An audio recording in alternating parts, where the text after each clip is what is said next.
निम्ताउन चाहन्छौँ। यसैगरी सीपीएल विदिशा रावत छेत्री थलसेना camp DG NCC new Delhi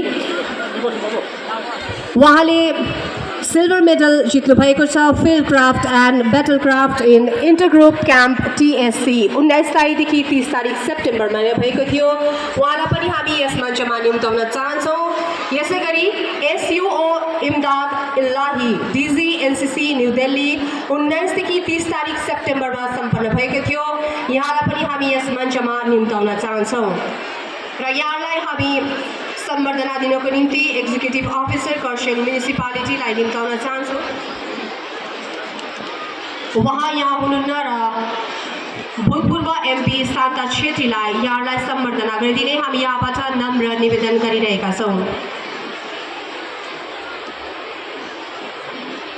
यसरी नै अब क्रमैले म नाम बोलाउन चाहन्छु स्पोर्ट्स अचिभर्सको।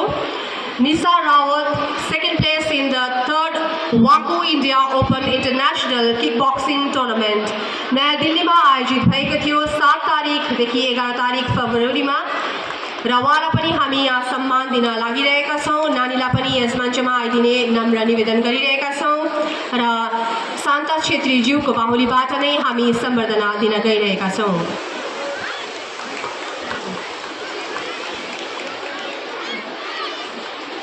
निशा रावतको परिवार पक्षबाट आउनुभएको छ र उहाँलाई हामी यहाँ सम्मान दिन लागिरहेका छौँ।